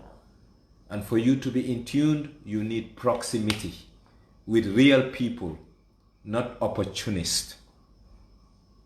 There are a lot of people around you. Is all that they can get. That's why they're with you. You should ask yourself, did they know you when you were just a mere, the next Gambian, Joe Gambian? No. So they're there because you can butter their bread. So Mr. President, when you came in early December 2016 or early January 2017, you were the most loved Gambian.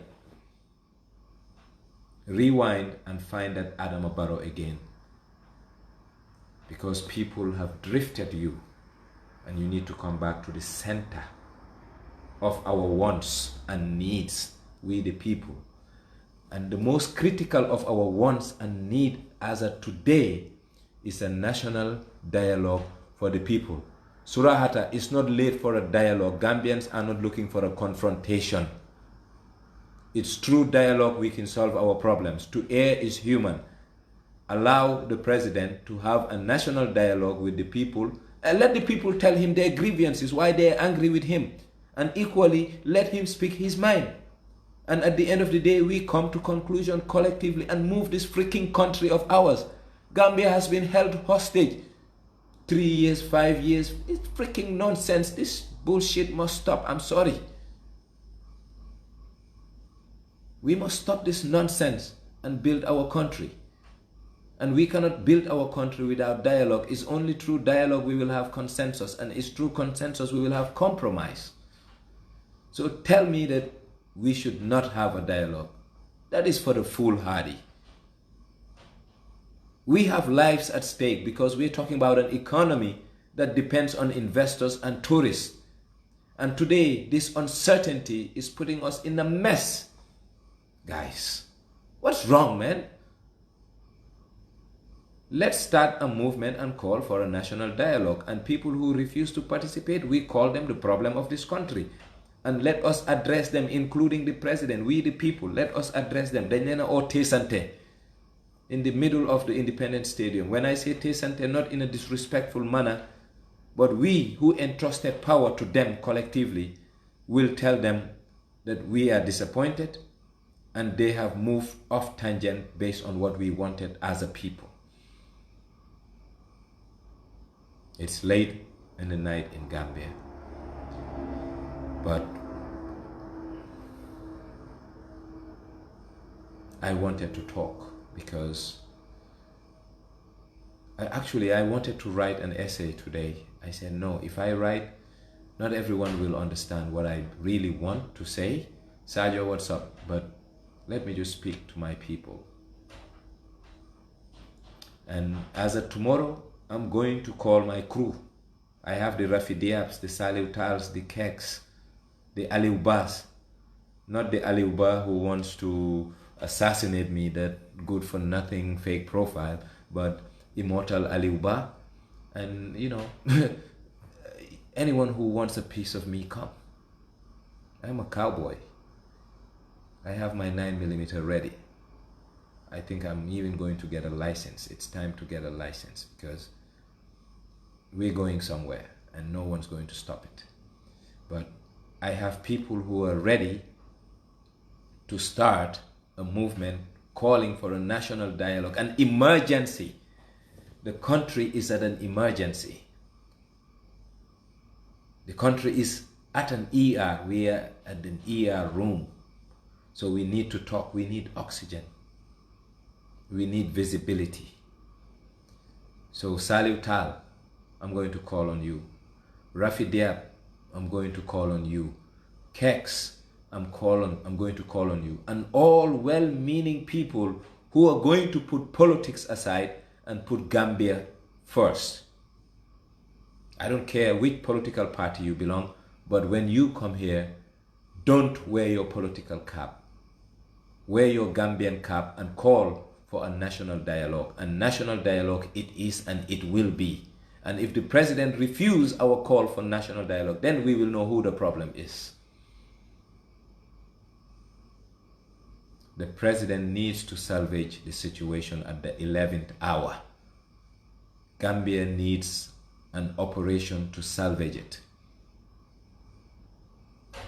So therefore, starting tomorrow, I'm going to call on a lot of people and we will get the machine and the ball rolling. And we are going to ask the president for an audience no later than next Friday. If he sees us, we will know he means well. If he refuses to see us, well, the game will go on to the next level. This is not a threat. This is an extension of an olive branch by us, the people, who put politics aside and put Gambia first. All we want is a dialogue. All we want is to talk. When these politicians wanted Gambia, they locked themselves and they spoke. They fought amongst themselves and they disagreed. And finally, they came up with a resolution that brought about the change we had. And now they took us to the middle of the sea and want to leave us high and dry. Oh, freaking no. We are not going to accept it. From the president down, we want a national dialogue. Lawyer Dabo, we want a national dialogue. Halifa Sallah, we want a national dialogue. Ahmad Ba, we want a national dialogue. Mai Fati, we want a national dialogue. Adama Barrow, we want a national dialogue. What's her name again?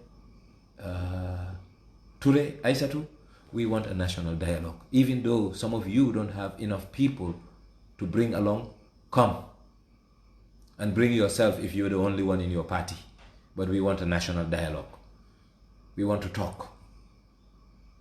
Gambia is not a commodity for people to trade in, especially these merchants of fortune and these opportunistic Gambians who want to hold this country of ours hostage at our expense. No, we want to talk to you. We want to deal with you. And we hope we'll find a way to move collectively as Gambians. Even APRC, Fabakari Tombong and Koli and Co, you guys are invited. GDC, you are invited, because this is not about coalition. This is about Gambia and moving Gambia forward.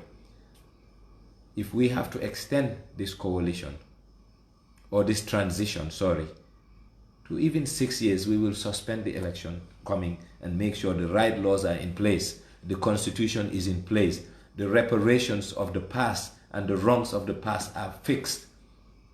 We want to put the transition back on track. Yes, there are institutions set up, the commissions, but it's beyond commission, and that's what they need to know. And that's why a national dialogue is important. Mr. President, su fekkee ne yaa ngi julli si guddi gi di perel ajuma gi, I hope ne sa gaay dinañ la call nga déglu. Dañ bugg a national dialogue. Bu fekkee ne nag yaa ngi tëdd nelaw boo eewoo suba na la sa nit ñu wax, Ami Bojang Siso, please tell the president we want a national dialogue. And the president's men that are on Facebook, tell him that Nyang, Njie and crew are going to start a movement calling for an emergency national dialogue at the Independence Stadium. It is happening and it will happen. If it doesn't happen, we will know who the problem of this country are. Enough is enough. And we're calling on all politicians, coalition and non-coalition, and also our auntie that didn't belong to any political party, Fatoumata Tambajang, because you are the people who brought us this. So when we have a mess, you need to untangle the mess on our behalf. Auntie Fatmata, dama bëgg nga waxal ñu Barrow ne dañ bëgg national dialogue. Waaw gannaaw Barrow daf la def yaay. Man tey dama laa yónni. Ñi ci des am naa access ci ñoom. Dinaa dem benn ci ñoom, dinaa wax ak ñoom. Waaye yow gannaaw am nga access ci Barrow te man awma access ci Barrow. Li laay war a suuri waxal ñu ko ne ñun Gambian si. This is apolitical. Then Buga a national dialogue led by the leadership of this country and show leadership towards unifying the country. The country is divided. The country is in tatters. The economy is very uncertain. Life for the Gambian is unbearable. We don't know where we're going. We want light at the end of this freaking tunnel. We don't know where this tunnel is taking us. So, Mr. President, please, nañ waxtaan nañ leen waxtaan réeroo moo am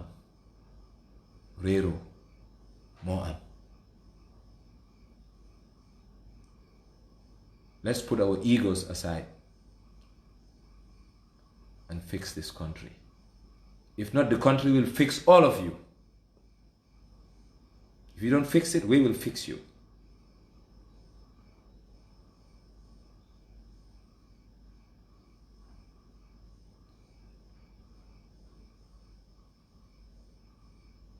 When I wake up in the morning, we'll start the movement. National Dialogue by Force. Actually, that's the name of it, sir. Matter of fact. National Dialogue by Force. If they don't come, we will fill the stadium, we the people. And when we make a decision, it's binding on you guys. So you better come and take a seat on the table. When you collectively wanted something, you locked yourself and made sure it happened. So don't freaking leave our boat in the middle of the ocean. Make sure we sail ashore and land at a port, and that port should call a port of prosperity. Halifa Sallah, I'm coming to see you. Lawyer Dabo, I'm coming to see you. Ahmad Bah, I'm coming to see you. My brother, my Fatih, I'm coming to see you. I don't know whether Aissatou Touré want to see me or not, but your invitation has been extended. And I hope you come. It's a missed opportunity if you don't come. Because we, the people of this country, will make a decision. And that decision will be binding on all of you. Adama Barrow, please. I wish you spearhead this. That's what good leadership is all about. Good leadership is about rising to the occasion. Mr. President, you need to rise to the occasion. The occasion right now is to call for national unity. The occasion right now is for you to have a needle with a stick, with thread, and put stitches on the national fabric of this country that is disintegrating. Thank you so much, Kex. That hashtag needs to go on. National dialogue by force. National dialogue by force. Let's start one thing. We want everyone's profile for the next 48 hours to be national dialogue by force. Surahata, start with you. Change your profile, your Facebook profile, to hashtag national dialogue by force, and make sure you bring other people on board. Nobody owns this movement. This movement is on autopilot. And if you want Gambia and Gambia means something to you, scream. If Gambia means something to you, force them to do something. So that's what we need. Let all of you put the pressure. When they wanted something, they lock themselves and make it happen. Thank you so much, Ibrahim K. Jawara. I want everyone's Facebook profile to have national dialogue by force. And let's sensitize, educate, and make people aware. I am going to set up a team of would-be Gambians, irrespective of age, political affiliation, tribe, because I am indifferent to all of that. All I want to see is peaceful cohabitation of the people and the powers that be in this country. And when we say the powers that be, it's not the only, the principal in chief, the president is not the only power that be. Because when disruptions happen in a country, it's us who are going to suffer. So let's make sure we don't get to the stage of disruption. So let us collectively come up and call for national dialogue. When elders don't get up and behave like elders, they relegate their responsibilities to younger people, and us, the younger generation of Gambians, need to sit down and learn. So let's have a national dialogue by force on our profiles. Inshallah, before Monday, we will have a team of Gambians who are going to spearhead this. Like I said, I am indifferent to 3 years. I don't care. I don't care about 5. What I care about is peaceful cohabitation. And I magnat suñ munta jubo ñun ñu teg leen waxal leen. Our Gambia is bigger than all of them. So going forward, when we wake up in the morning, let's stop the fight and let's put the pressure on a national dialogue. If we put the pressure on a national dialogue, we will bring them to the Independence Stadium, and we, the people, will tell them what we want to tell them. Those who have ears will listen, and if they listen, there will be change. And if there is change, better days will come collectively for all of us. If not, we're all good to be in a messed up situation, and we don't deserve that. Jammeh's mess alone is enough. So let's not have another mess. December is fast approaching, time that businesses in Gambia should be making money, and now people are scared to come to Gambia. So, Mr. President, you owe it to us. I don't know which channel we are going to use, but we want to sit with you, not only to extend an invitation, but to explain the groundwork of this national dialogue. No one should come there with a political cap. You come there as a Gambian. Let's fix this problem. God bless you all. It's been a long night, and God knows I'm just fed up. That's why I decided. But I want to see profiles and hashtags flying all through Gambian social media space. National dialogue by force. Let's make it happen. Let's make this national dialogue happen. If you love Gambia, call for a national dialogue by force. If you care about the well-being of the people you leave behind in this country, call for a national dialogue by force. If you care about the economic and political uncertainty that's looming on our heads, call for a national dialogue by force. If you don't, you need to shut up going forward. Talk is cheap, and being on social media screaming and fighting is cheap. Action is what we want. We need action, and let's action this. Let's make it happen. And remember, power lies to the people, and we the people are supreme. We are the bosses of this political class, hence they are called servants of the people. My mate cannot be bigger than me, and the politicians and the president cannot be more Christian than the Pope. So let us tell them the truth, but the only way to tell them the truth is to collectively bring them in one gathering, and it's called a national dialogue. Let's make it happen, and let's collectively work on it.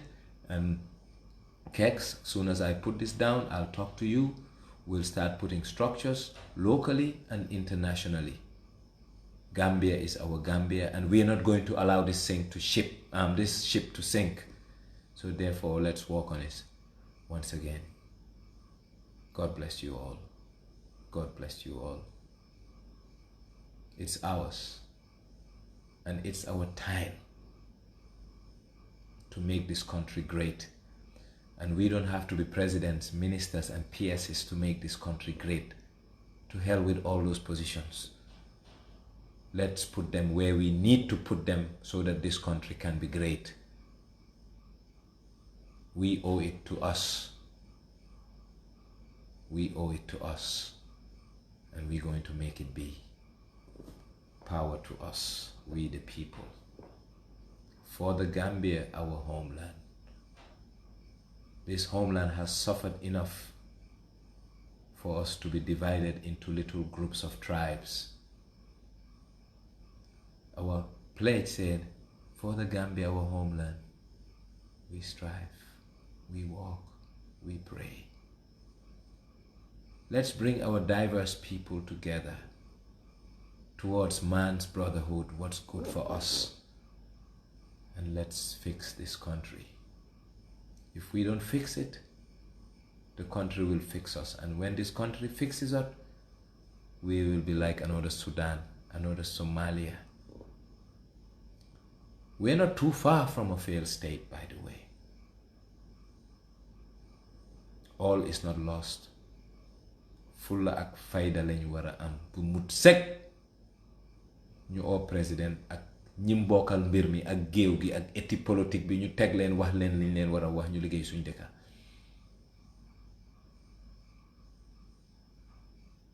I'm sorry if I've offended anybody, but